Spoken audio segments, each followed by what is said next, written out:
It's time to recalibrate the navigation systems on ships' airplanes, as the position of the magnetic North Pole is officially being changed, continuing its shift away from Canada and toward Siberia.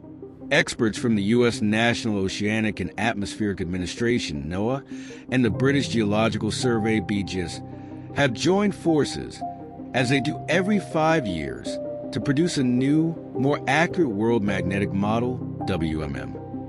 While the geographical North Pole stays fixed in place, at the very summit of the Earth's rotational axis, the WMM pinpoints the magnetic North Pole, where Earth's magnetic field points straight down, a perfectly vertical magnetic field. And as the iron and nickel inside our planet shift, so does Earth's magnetic field, meaning the north and south. Poles are also constantly on the move.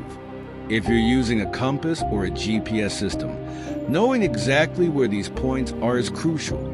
The current behavior of magnetic north is something that we have never observed before, says global geomagnetic field modeler William Brown from BGS.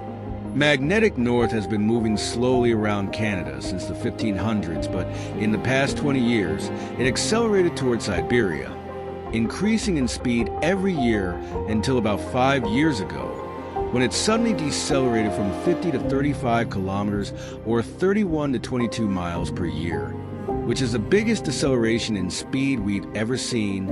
Research suggests that two giant magnetic lobes, one under Canada and one under Siberia, are what's driving the shifting of magnetic north. Sometimes the shifts are dramatic enough that an emergency update is required outside of the usual 5-year cycle. Now we have a more accurate map of magnetic north, one that should be good for another half a decade. For the first time, a higher resolution map is also available, which offers more than 10 times more detail. It has a spatial resolution of about 300 kilometers at the equator compared to the standard 3,300 kilometers.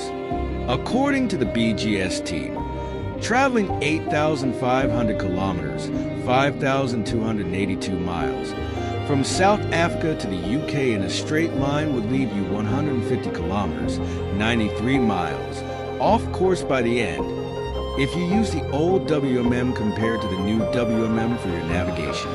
That's how much difference it can make, and mapping and logistics companies, together with governments and official agencies, will be making updates.